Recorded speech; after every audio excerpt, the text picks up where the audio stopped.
Unacademy. Let's crack it. हम जो कहते हैं वो करते हैं। और दोस्तों, ये बात अगर हमने किसी प्रोजेक्ट में सत्यापित करके दिखाई है तो वो है प्रोजेक्ट टाइगर।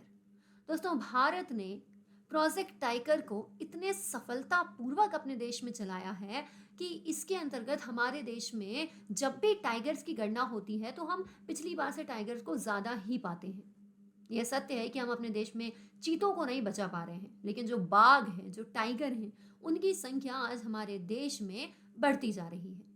और दोस्तों, इसके लिए कहीं ना कहीं जिस चीज़ की हमें प्रशंसा करनी होगी वो होगा भारत सरकार का 1973 में लॉन्च किया गया प्रोजेक्ट टाइगर। दोस्तों, ये प्रोजेक्ट टाइगर हमारे देश के पर्यावरण, वन और जलवायु परिवर्तन मंत्रालय के अंतर्गत एक केंद्र प्रायोजित योजना के अंतर्गत चलाया जा रहा है।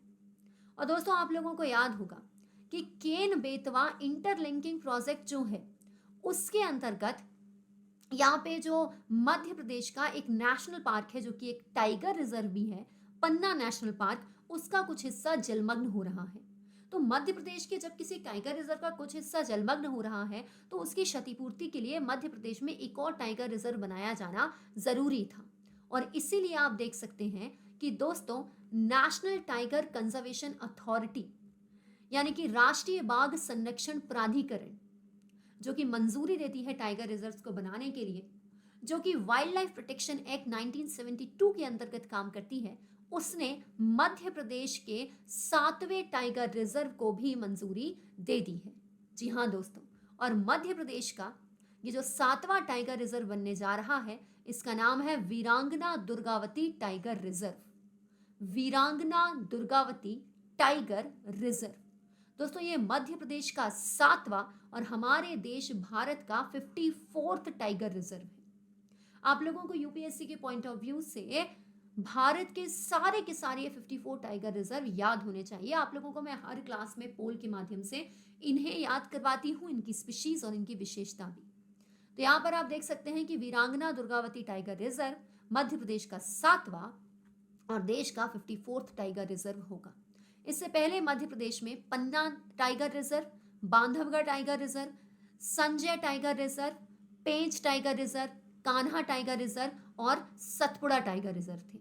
अब ये जो 7वां बनने जा रहा है, जिसको मंजूरी मिल चुकी है, जो बन चुका है, ये है वीरांगना दुर्गावती टाइगर रिजर्व, वीरांगना दुर्गावती बाघ्य संरक्षण क्षेत्र।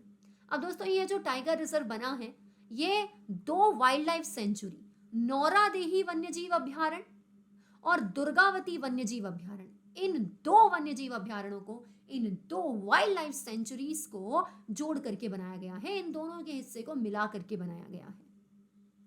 दोस्तों, आप देख सकते हैं कि यहाँ पे कुछ इंपॉर्टेंट चीजें हैं जो आपको याद रखनी चाहिए, जैसे कि सिंगोरगढ़ का जो किला है वो इसी रिजर्व के अंतर्गत है। ये जो वीरांगना दुर्गावती टाइगर रिजर्व है, इसके साथ आप लोगों को कुछ और ऑप्शन बना करके आपके एग्जाम में प्रश्न पूछे जा सकते हैं।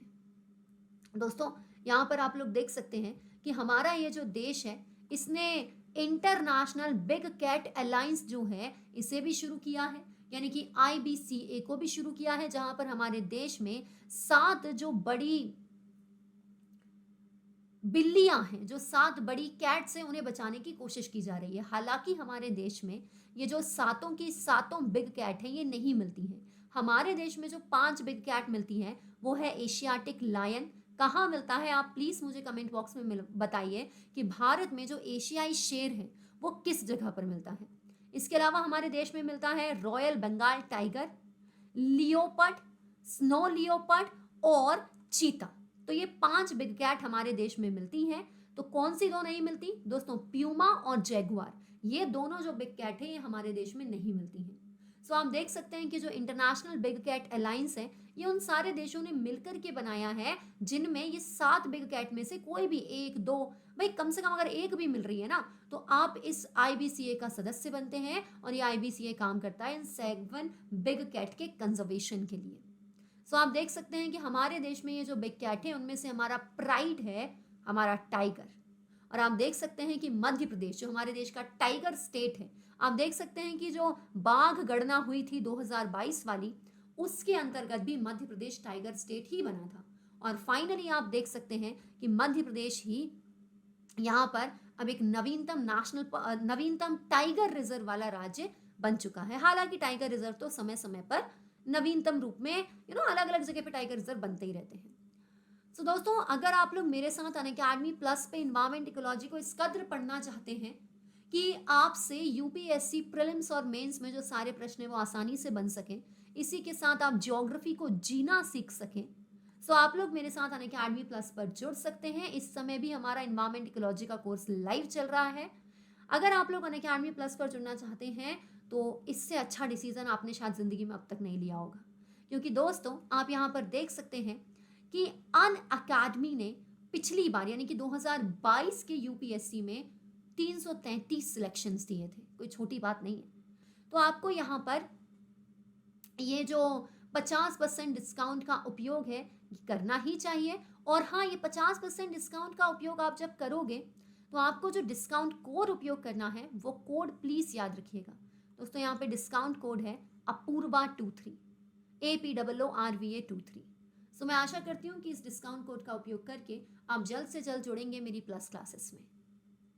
और हाँ दोस्तों, इसी चैनल पर आप लोगों के लिए मैंने भूगोल आधार स्तंभ के नाम से ज्योग्राफी की एनिमेटेड सीरीज शुरू की है। सो आप लोगों को उसकी जो लिंक है वो भी मैं कमेंट बॉक्स में दिलवा दूंगी। आप प्लीज उस एनिमेटेड सीरीज को भी जरूर देखिएगा।